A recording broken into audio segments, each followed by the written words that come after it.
Om Swastiastu, Rahayu Sarpata Tua Hindu dimanapun berada. Mengapa Dewa Wisnu harus mengambil bentuk sebagai awatara dalam menegakkan dharma? Mengapa beliau tidak mengambil wujud yang lain? Lalu mengapa jika Dewa Wisnu adalah sebagai pelindung, mengapa dia tidak langsung saja turun?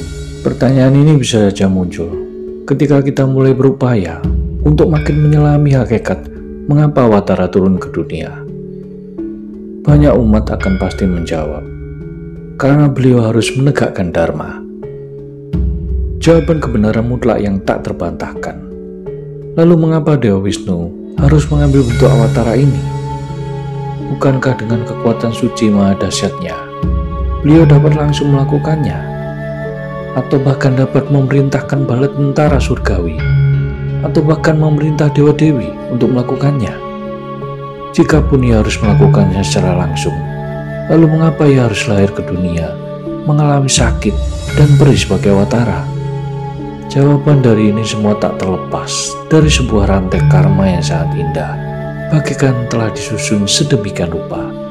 Skenario ini tak lepas dari cerita tentang kutukan yang diberikan kepada Sri Wisnu oleh Resi Beriku.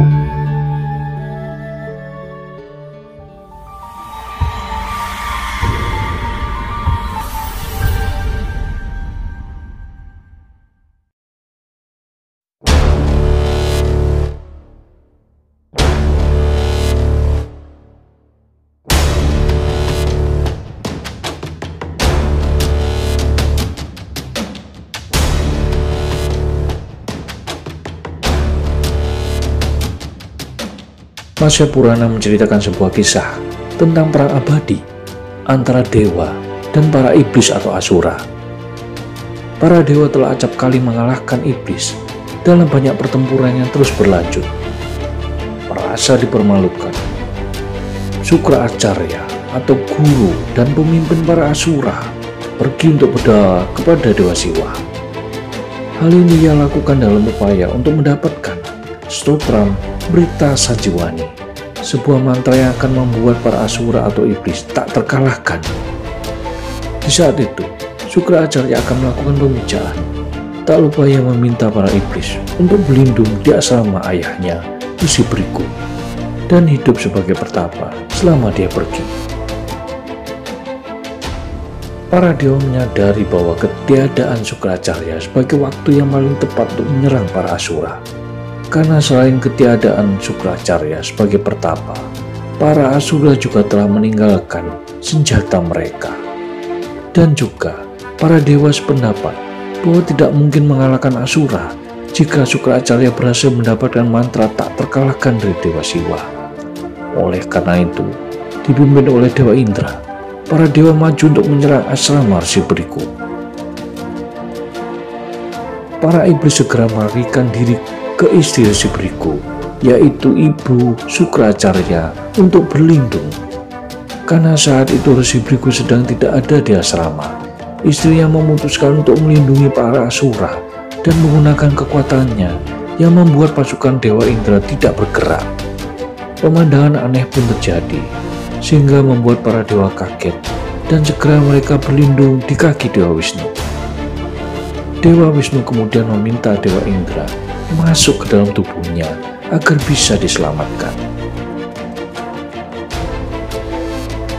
Tapi istri Beriku memperingatkan mereka bahwa jika hal itu terjadi, dia akan membakar keduanya menjadi abu. Dewa Indra mohon kepada Dewa Wisnu untuk segera memusnahkannya, di mana dengan segera Dewa Wisnu memutuskan kepala istri Resi Beriku dengan cakra sudarsananya.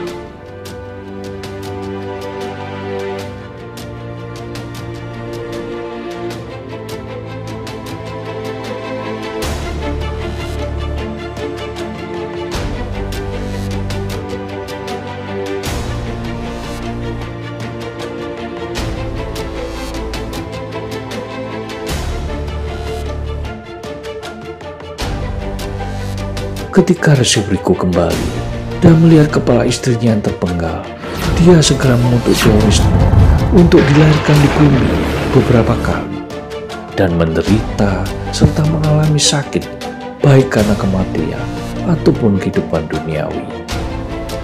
Dewa Wisnu dengan segala hormat menerima kutukan Resi Brigu dan menggunakan ini sebagai jalan bagi dirinya untuk bekerja dalam lilanya sebagai awatara menyelamatkan dunia berkali-kali. Om Santi, Santi, Santi. Om Rahayu, Rahayu, Rahayu.